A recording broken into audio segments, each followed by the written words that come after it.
You walked away without revenge.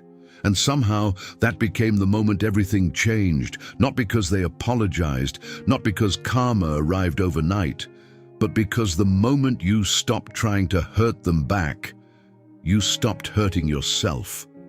There's a strange kind of silence that comes after betrayal, not the peaceful kind, the kind that echoes, the kind where you replay old conversations at 2 a.m., where your chest tightens because you remember how easily they lied, how casually they left, how deeply they wounded you while pretending to love you.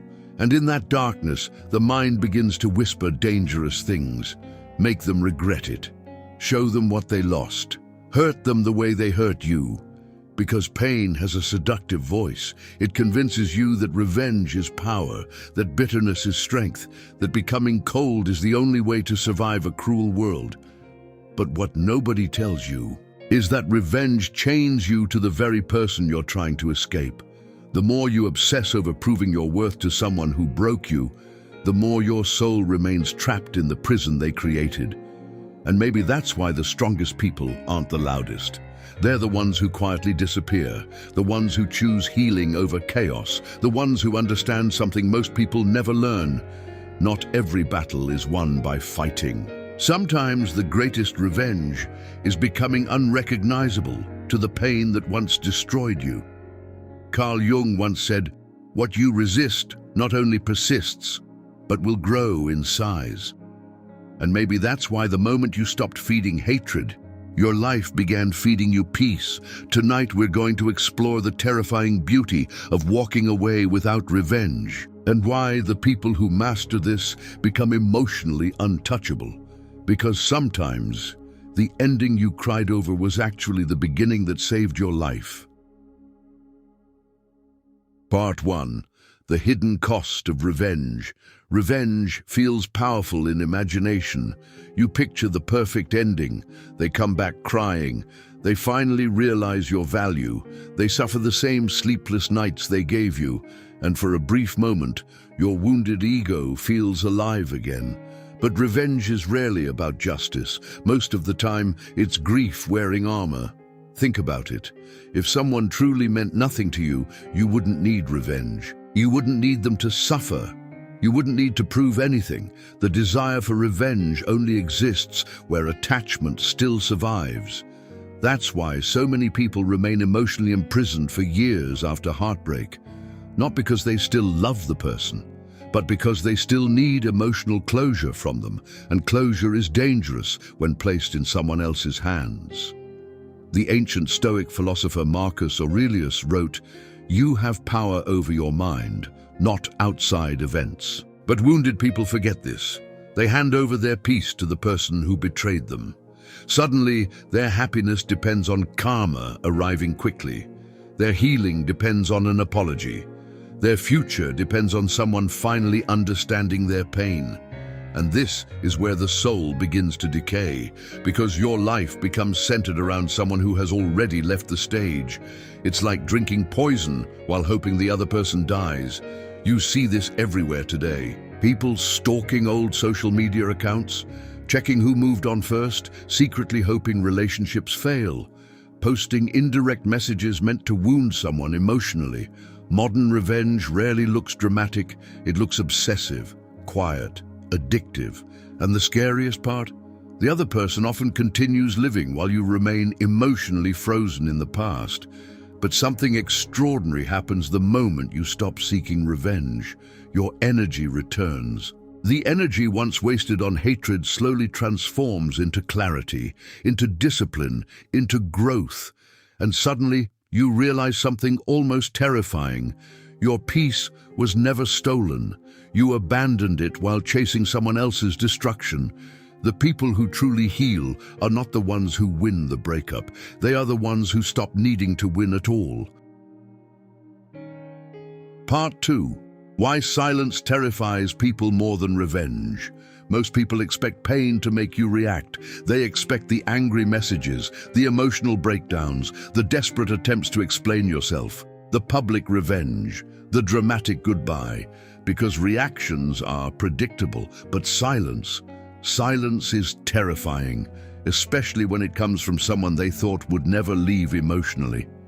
When you stop arguing, stop chasing, stop proving, stop explaining, something strange happens. The power dynamic changes, not because you manipulated them, but because you finally reclaimed your attention. And attention is one of the most valuable currencies in human psychology. Carl Jung believed that what we unconsciously seek is often control over how others perceive us. That's why people become unsettled when the person they hurt suddenly becomes emotionally unavailable, not hateful, not bitter, just gone. Because revenge keeps the emotional connection alive. If you hate someone intensely, they still occupy your inner world. They still influence your emotions. They still control your peace without even trying. But silence breaks the emotional contract, and many people cannot handle that. You've probably seen this before. Someone ignores you for months, then suddenly returns the moment you start healing. Not always because they love you. Sometimes because your detachment forces them to confront something uncomfortable. They no longer have access to your energy. That realization unsettles the ego. Friedrich Nietzsche once wrote, "He who has a why to live can bear almost any how." The problem is that heartbreak makes people lose their why. Their identity becomes tied to the person who left. But healing begins the moment your purpose becomes bigger than your pain. And silence creates space for that transformation. Because in silence, you finally hear yourself again. You begin noticing how exhausted you became trying to earn love that should have been freely given. You notice how much of your self-worth depended on external validation. You notice how betrayal didn't just break your heart. It exposed the parts of you that still needed healing. That's why silence is not weakness. Silence is reconstruction. It's the season where your soul quietly rebuilds itself away from the noise of wounded emotions. Like a forest after wildfire, life looks destroyed at first. But underground, roots are preparing for rebirth.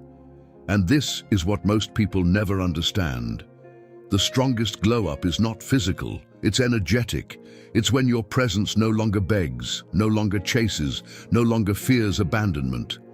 Because once someone learns to emotionally survive alone, they become incredibly difficult to manipulate.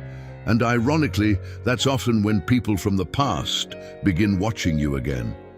Not because you got revenge, but because you became unreachable to the version of yourself they once controlled. Part 3, the moment pain becomes wisdom. At first, betrayal feels meaningless, random, cruel, unfair. You keep asking the same question in different forms. Why did this happen to me? But time has a quiet way of changing the question, not into why me, but into what was this trying to show me? That shift is everything, because suffering that is not understood becomes trauma, but suffering that is understood becomes wisdom. There is a strange truth most people only learn after heartbreak. You don't become stronger by avoiding pain. You become stronger by surviving what you thought would destroy you. The philosopher Albert Camus once wrote that, "In the depth of winter, I finally learned that there was in me an invincible summer." And that is exactly what heartbreak reveals.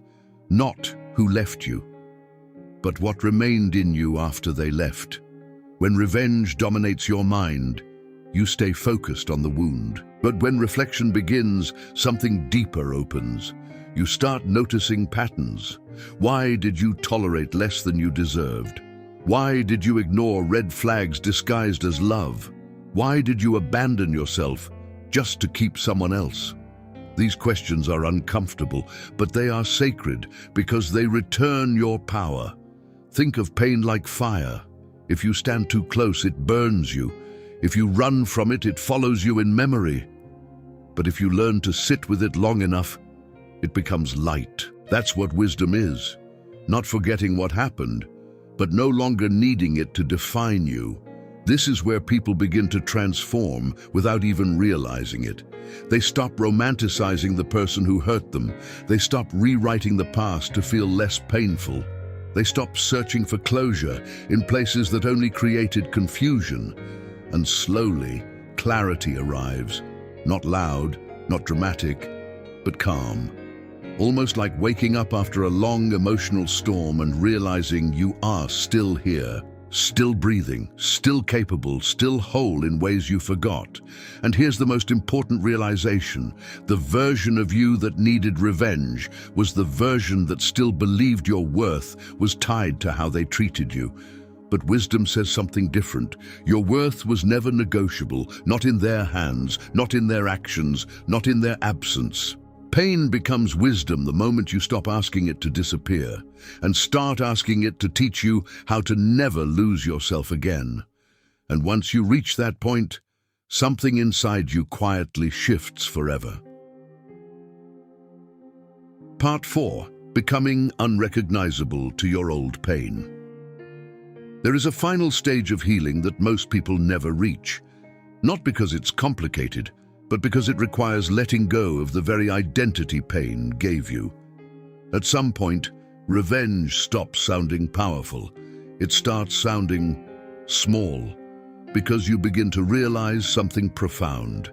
If your life still needs their reaction to feel complete, then you are still living inside the story they created. And that is not freedom. That is emotional captivity with better coping skills. True transformation begins when you stop trying to rewrite the past and start rebuilding the self that existed before the wound and beyond it. There's a reason ancient philosophy repeatedly returns to the idea of self-mastery. Not control over others, but control over the inner world no one can touch.